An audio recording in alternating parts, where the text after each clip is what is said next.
In the dim glow of a city evening, where family ties bind like invisible threads, Mara moves through the motions of another ordinary dinner, her heart heavy with the words she's long buried. The air thickens with unspoken aches, resentments passed down like heirlooms, grief simmering beneath the surface of routine. Tonight, as the weight presses closer, she finds herself in the heart of it all. The kitchen hums with the low rhythm of Mara's hands. The kitchen hums with the low rhythm of Mara's hands, chopping carrots with deliberate slices, the knife's edge whispering against the board. Steam rises from a pot on the stove, carrying the scent of simmering herbs, a ritual as old as her memories. Outside the window, the urban dusk settles over the row houses, painting the world in muted grays. Elias sits in the living room, newspaper folded precisely on his lap, eyes fixed on nothing. Naya lounges upstairs, her music a faint throb through the floorboards. The house breathes in silence, each corner holding its breath, as if one wrong word might shatter the evening's fragile peace. Mara pauses, wiping her hands on a dish towel, her pulse quickening. The weight presses in. Another dinner, where smiles mask the voids, where her questions about the years of quiet ache stay locked behind her teeth. Anxiety coils in her chest, tight as the knot of dough she's kneading for bread later. What if she speaks? The family image, the careful balance she's upheld since childhood, could crack like thin ice. But the desire burns brighter tonight, a spark against the dim, to be seen, not just the caretaker, but the woman carrying unspoken grief. She glances at the counter, where her journal lies half open, pages splayed like tentative wings. Ink-smudged entries stare back, fragments of nights when the silence felt like drowning. One line catches her eye. "If I stay quiet, who loses me?" Her fingers trace the words, the paper cool and yielding under her touch. It's not just words, it's the bridge she's building, page by page, from hidden hurt to something shared. The camera waits in the alcove off the kitchen, its red light a quiet invitation. Mara steps toward it, smoothing her apron, heart hammering. She sits, the lens capturing the soft lines of worry etching her face, the way her eyes flicker with unshed tears. "I keep thinking," she says, voice steadying as she speaks into the void. "This quiet, it's what holds us together. But tonight, watching Dad stare at that paper like it's armor, Naya blasting her escape upstairs, it's cracking me open. I want to ask him why he never said the hard things after Mom, why we all pretend it's fine.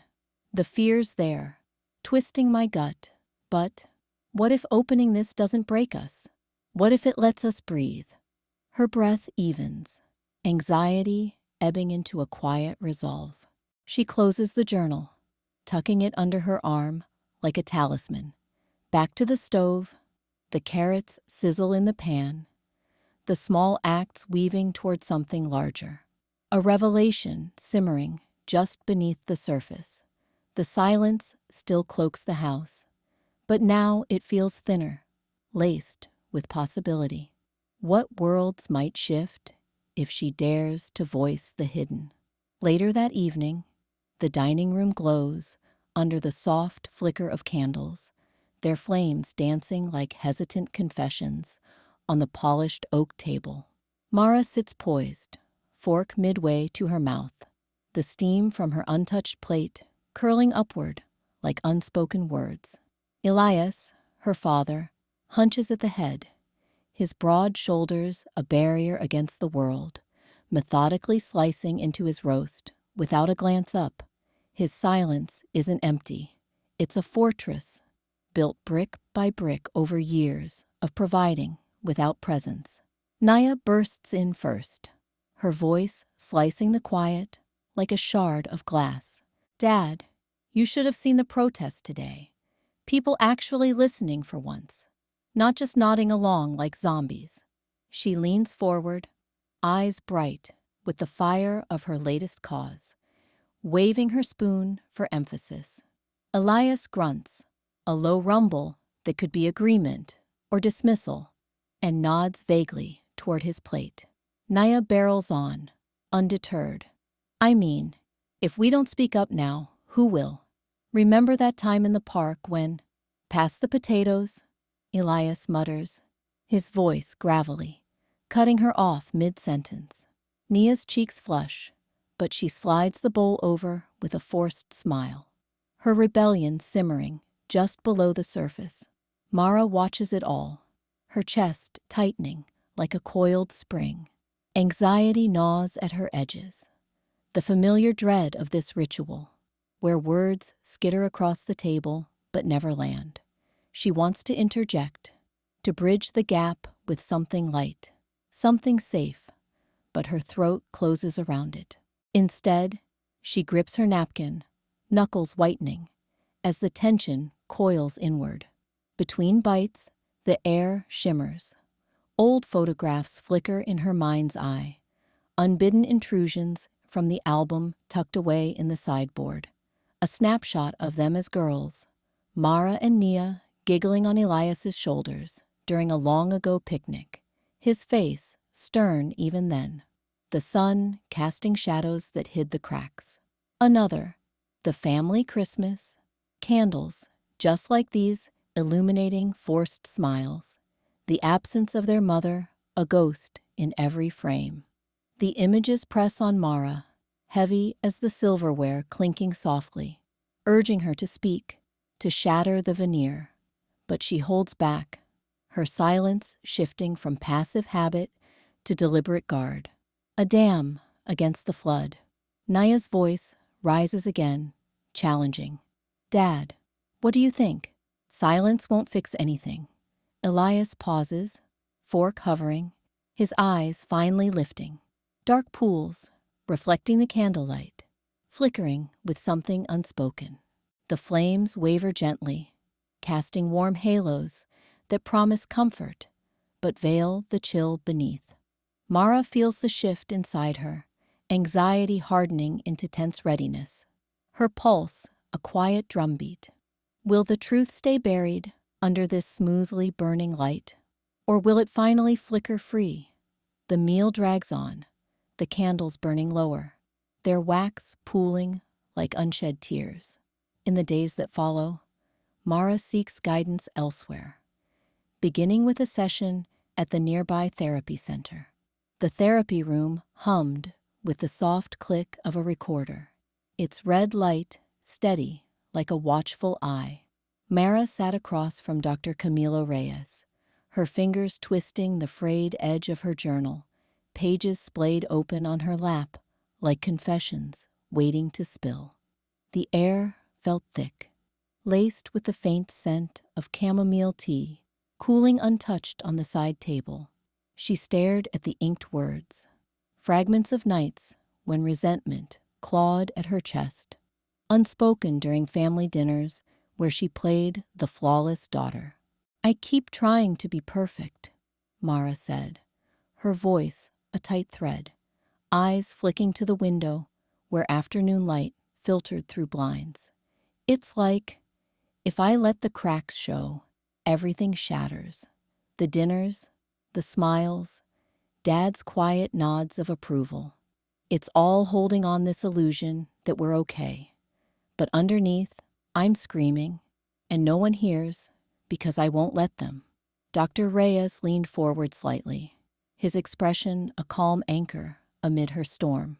No judgment in his dark eyes, just the patient weight of listening. "That fear makes sense, Mara. You've built this perfection as a shield, protecting not just the family, but yourself from the pain of what might come if the truth breaks free. It's exhausting, isn't it, carrying that weight alone?" Her throat tightened, anxiety coiling like a spring in her gut. What if saying it aloud made it real? The journal pages blurred, under her gaze. Entries of buried grief, the resentment toward Elias's silence that mirrored her own. But if I admit it, the hurt, the way I've been invisible, even in a crowded room, what then? The stability I've fought for. It could all unravel. I can't lose that. He nodded slowly, his voice steady and warm. You're right to feel that risk. Vulnerability isn't about tearing down walls recklessly. It's learning to open a door just wide enough for light to enter, safely. We've talked about boundaries, how honesty doesn't have to mean chaos. It's a practice, one that starts here, in this space where nothing shatters. Imagine acknowledging your pain, not as a weapon, but as a bridge. What might that feel like? Mara's breath hitched, the words lingering like a tentative spark. The journal felt lighter in her hands now, its pages less a burden and more a map.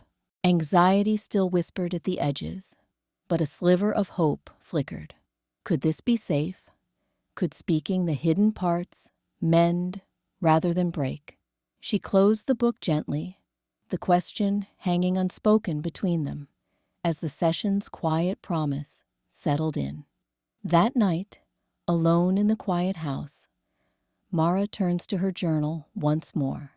The dim glow of a single desk lamp pooled on Mara's notebook, casting long shadows across the cluttered kitchen table. The house was silent, save for the faint tick of the wall clock and the scratch of her pen against paper. She sat hunched, hair falling like a curtain over her face, the weight of unsaid years pressing into her shoulders. Elias's old armchair loomed in the corner, empty but accusatory, a silent sentinel to the family dinners where words had always danced around the voids. Her hand trembled as she formed the first lines. Dad, I've carried this for so long. The words blurred, ink smudging under her thumb. What if these sentences shattered him? What if they confirmed the distance she'd always feared? His retreat into work, his nods over plates of cooling food, leaving her to stitch the family's frayed seams. Anxiety coiled in her chest, hot and tight, whispering that silence had kept them whole, that truth was a grenade in fragile hands. She paused, breath shallow, staring at the page. The letter lay open like a wound, its edges curling slightly in the humid air. Mara traced the letters with her finger, feeling the paper's texture, rough as the unspoken grief it held. This wasn't just words. It was the bridge she'd never built, the voice she'd muffled in caretaking smiles. Gathering courage from the quiet, she read aloud, her voice a fragile thread in the empty room. You provided everything we needed, but I needed you to see me. The girl who lost Mom and learned to hide the hurt so you wouldn't break. The syllables hung, raw and echoing off the walls. Her throat tightened, fear of his flinch, his deflection. But as the words spilled, something shifted. Anxiety ebbed, replaced by a steady resolve, like embers flaring to light. She wrote on, I'm not accusing. I'm asking for space to feel this, to share it with you. The pen moved faster now, lines filling the page, each one a small rebellion against the hush. Would these marks on paper pierce the silence that had defined them? Could they carry her pain across the chasm, making him hear what eyes alone never had? Mara folded the letter halfway, then unfolded it, heart pounding with the possibility. For the first time, the words felt like hers, unapologetic, alive. The next evening, tension erupts in the kitchen. The kitchen light flickered like a hesitant confession, casting long shadows across the worn oak table where Mara sat, her fingers tracing the edge of an open journal. Pages splayed out before her, ink-smudged entries of half-formed hurts, words she'd never dared voice. The air hung heavy with the scent of cooling chamomile tea, a ritual of false calm. The door slammed open, rattling the cabinets. Nia stormed in, her dark curls wild, eyes blazing with a fury that had simmered too long. "How can you just sit there, Mara, writing your little secrets while the rest of us choke on this poison? Your silence isn't protection, it's permission. You're letting Dad's ghosts swallow us whole, and you act like it's fine." Mara's hand froze on the journal page, the paper crinkling under her grip. Nia's words sliced through the quiet, external thunder, cracking the fragile dome of their shared restraint. Mara's chest tightened, the accusation landing like a blow she'd always known was coming. She met her sister's gaze, the fury in Nia's face a mirror to the storm Mara had buried. "You're right," Mara whispered, her voice cracking, the first fissure in her careful walls. The journal pages fluttered as she pushed it aside, symbols of her private exile now exposed in the harsh light. "I've been so afraid of breaking us, that I've been breaking us anyway. My quiet, it's killing what we have. I see it now, how I've let this resentment fester between us, sister to sister. I can't keep pretending it doesn't hurt." Nia's breath hitched, the rage fracturing into something raw, a revelation blooming in the space between them. She slumped against the counter, fists unclenching, tears carving tracks down her cheeks. The sisters stood inches apart, the journal's scattered words, a bridge or a battlefield waiting to be crossed. But how deep did the silence run? Could Nia's fire truly burn it away, or would it only scorch what remained of their bond? Building on this breakthrough, Mara returns to therapy to refine her voice. The therapy room hummed with the soft whir of the camera, its red light blinking like a watchful eye. Mara sat across from Dr. Camilo Reyes, her hands clasped in her lap, fingers twisting the edge of her notebook, its pages marked with hurried scrawls of phrases she'd jotted down the night before. The journal felt heavy, a talisman of her private rehearsals, now thrust into the open air of this session. "Let's try it again," Dr. Reyes said gently, his voice a steady anchor in the room's muted glow. Soft afternoon light filtered through half-drawn blinds, casting elongated shadows across the worn leather chairs. "Start with the boundary. What do you need to say to Elias?" Mara's throat tightened, her mind racing. "If I say this, the dinner table silences will shatter. The candles will flicker out." Nerves coiled in her chest, sharp and insistent, as she glanced at the notebook. The words stared back. "Dad, I need space to share how I've felt unseen." She opened her mouth, but doubt flooded in. Visions of her father's furrowed brow, the family's fragile harmony cracking like thin ice. "Take a breath, Doctor," Reyes encouraged, leaning forward, his eyes kind but unyielding. The camera captured it all, her hesitant blink, the subtle tremor in her voice as she began. "Dad, I've carried this weight for so long. I feel invisible sometimes, and I need to set a boundary, that it's okay for me to express that without it breaking us." The words tumbled out haltingly at first, laced with tremor. Her pulse thrummed in her ears, fear whispering that this scripted truth would unravel everything. But as she spoke, something shifted. Dr. Reyes nodded, mirroring her words back. "You're naming the feeling. That's power." Mara paused, flipping a page in the journal, tracing the ink where she'd underlined "unseen" a dozen times. It grounded her, this tangible record of her inner storm, now voiced aloud. She tried again, stronger. "When I hold back, it hurts us both. I want to hear you, but I need you to hear me first." The nervousness ebbed, replaced by a quiet surge, confidence blooming like light-piercing fog. Her shoulders eased. The camera zoomed in on her face, catching the subtle lift of her chin, the spark in her eyes. Dr. Reyes smiled faintly. "How does that feel now?" Mara met his gaze, the journal resting open between them. Like permission. But in the back of her mind, the question lingered, unspoken. Could these structured words truly unlock the door to more? Or would they merely echo in the silence she feared? The session clock ticked on, the red light steady, recording her fragile evolution.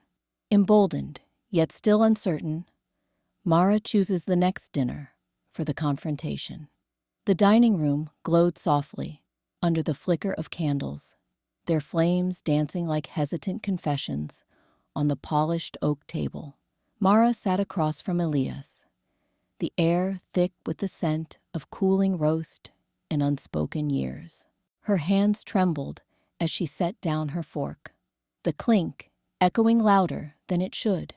This was it, the moment she'd rehearsed in her journal, heart pounding with a fragile hope that words could bridge the chasm. "Dad," she began, voice barely above a whisper, laced with the trepidation that had knotted her stomach all evening. "I need to talk about us, about how you've always been there, providing everything, but never really here." Her eyes searched his face, weathered lines etched from a lifetime of quiet endurance. "I feel this emptiness, like we're all walking on eggshells around what we can't say. Mom's gone, and it's like you locked away the part of you that could feel it with us." Elias's fork paused mid-air, his gaze steady but distant, like a wall she'd known too well. He set it down deliberately, the candlelight casting shadows that sharpened his jaw. "Mara, what is this now?" His tone was even, rational, a shield honed from boardrooms and buried grief. "I've given you a home, stability, emotions. They're messy, unpredictable. We don't need to dredge up old pains to prove we care. It's not about absence. It's about keeping things steady for all of us." The words landed like a dismissal, cold and evasive, stirring the tension into a simmer. Mara's chest tightened, the initial flutter of fear twisting into something sharper, a resolve that pushed her forward. "But that's just it, Dad. Keeping steady means pretending. I can't anymore. Naya sees it too. We're all hurting from the silence you've built around us. It's not steady. It's suffocating." He shifted in his chair, the candle flame wavering as if mirroring his unease, its light trembling on the half-eaten meal between them. For a beat, his eyes softened, a flicker of something raw breaking through. Regret, perhaps, or the echo of his own unspoken losses. But he leaned back, voice firm. "You're imagining voids where there are none. Focus on your life, not rewriting ours." The rejection stung, igniting the conflict into a quiet storm. Plates untouched as words hung heavy. Yet Mara didn't retreat. Her voice steadied, finding its footing. "I'm not imagining. And even if you can't say it back, I won't hide it anymore." The candles burned on, fragile sentinels to the warmth they both craved and feared. Their glow a silent question. Could this truth ignite without shattering the peace they'd clung to for so long? In the tense aftermath, Mara retreats to process the unresolved pain. The house hummed with the kind of silence that pressed against the walls, thick and accusatory. Dinner plates sat untouched on the table, candles flickering like hesitant confessions in the dim light. Elias had retreated to his armchair, staring at the newspaper he wasn't reading, his jaw set in that familiar line of unyielding stone. Nia slouched in the corner, arms crossed, her eyes darting like sparks, waiting to ignite. Mara lingered in the kitchen doorway, the air between them all laced with the echo of her earlier words, sharp, unpracticed accusations about the voids he'd left in their lives. Her chest tightened, anxiety coiling like a spring in her ribs. The fight had cracked something open, but now the quiet threatened to seal it shut again, pulling her back into the old rhythm of swallowing her truths. She could feel it, the urge to apologize, to smooth the edges with a forced smile, to let the peace of pretense win. But her hands trembled, not from fear alone, but from the raw pulse of something fiercer. No, not this time. She slipped into her room, the door clicking softly behind her, a small rebellion against the hush. The journal lay on her nightstand, its leather cover worn from months of half-spoken secrets. She sank onto the bed, flipping it open to a fresh page, the pen feeling heavier than usual in her grip. The words spilled out, not in neat lines, but in a hurried scrawl. Her voice, finding shape on paper where it had faltered aloud. "I spoke today," she wrote, her breath catching.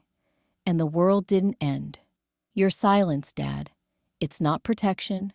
It's a cage we've all built around ourselves. I used to think keeping quiet meant keeping us together, but it just buried me deeper. My voice isn't yours to approve. It's mine. It shakes. It stumbles. But it's here, echoing even in this emptiness after the storm. I won't wait for your nod anymore. This hurt, this grief, it's part of me, and speaking it doesn't break us.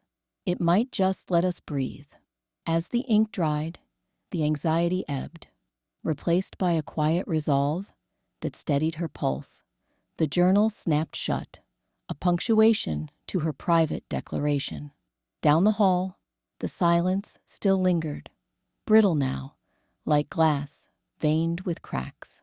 But in her hands, her words held firm, a bridge she'd built alone. Nia shot him a look, half accusatory, half pleading. "Or we could just keep pretending."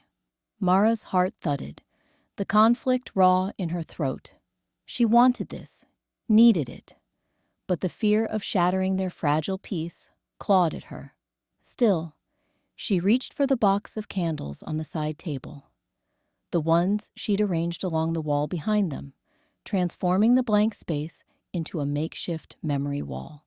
"We light these," she said softly, her voice steady, despite the tremor in her hands. "One for each wound we've hidden, not to fix it all tonight, but to promise we'll listen, even if it's messy." She struck the first match, the flame dancing briefly before touching the wick. A soft glow bloomed, casting shadows that softened the room's edges. Elias hesitated, his hand hovering, eyes meeting hers for the first time. Guarded, but cracking. "Your mother. She always said silence kept us whole." His words hung, heavy with his own buried grief. Nia snatched a candle next, lighting it with a defiant flick. "And look where that got us. I'm tired of screaming inside." As they passed the matches, flipping pages of the album, yellowed birthdays, strained holidays, Mara drew a breath. "Dad, you were always there, providing. But I needed you to see me. The nights I cried alone, feeling invisible." The words spilled, vulnerable and sharp, no perfection in them. Elias's face tightened, then softened. "I didn't know how to give more. Failed you both." Nia nodded, voice cracking. "Me too. I pushed away because it hurt to stay close." They lit the last candles, the wall now flickering with warm light, each flame a tentative bridge over the chasm. The tension eased, not gone, but shifting into a cautious hope, conscious and fragile, as hands brushed in the shared glow. Yet, as the album closed, the question lingered unspoken. Could they voice these wounds without the fear suffocating what little trust they'd kindled? In the final moments of reflection, Mara addresses the camera directly. The camera lingers on the softly lit corner of the family living room, where Mara has arranged a small sanctuary amid the clutter of everyday life. A worn leather journal lies open on the wooden table, its pages spilling with ink-smeared confessions, flanked by the old family photo album. Its faded covers a patchwork of smiles frozen in time, edges curled like secrets begging to be turned. Flickering candlelight dances across the faces in the photos. Elias stern and distant, Nia wild-eyed and defiant, Mara herself a girl, with eyes too knowing for her years. The air hums with the quiet tension of a space reclaimed, not for hiding, but for unveiling. Mara sits cross-legged on the worn rug, her hands trembling slightly as she traces the album's spine. Her voice, when it comes, starts low, laced with the sharp edge of anxiety, a knot in her throat that pulls her words taut. I used to think silence was my gift to this family, she says, eyes flicking to the journal, where her first hesitant entries stare back like accusations. Keep the peace, swallow the hurt, and we'd all be safe. But last night, when I finally said it, about the emptiness, Dad's walls, the way we've all been pretending, your faces, God, the fear in your eyes mirrored mine. What if this breaks us? What if my truth pushes you away for good? She pauses, breath catching, the internal storm visible in the way her fingers clench the album's edge. The photos seem to watch her, a birthday cake with unwrapped joy, a holiday table where laughter masked the voids. Her pulse races on camera, close up, capturing the flicker of doubt. The old lie whispering that retreat is easier, safer. But then, something shifts. She straightens, drawing the journal closer, flipping to a page scrawled with Dr. Reyes's words. Vulnerability is not weakness. It's the bridge. Her voice steadies, gaining a quiet resolve that blooms into certainty. No, I'm done with that lie. I've written it here, night after night. The grief, the resentment, the love that's been starving under all this quiet, and I'll keep speaking it. To you, Elias. To you, Naya. Even when it stings, even when the room goes still. Because hiding? That's what fractured us first. She closes the journal with deliberate care, placing it atop the album like a vow sealed in layers of history and heart. The camera pulls back slightly, framing her against the warm glow, her face alight with a hard-won peace. This isn't the end of the fear, she admits, a small smile breaking through. But it's the start of us, real, raw, together. Her gaze holds the lens, unflinching, as if daring the future. And in that suspended moment, the question hangs unspoken. What comes next if she never turns back?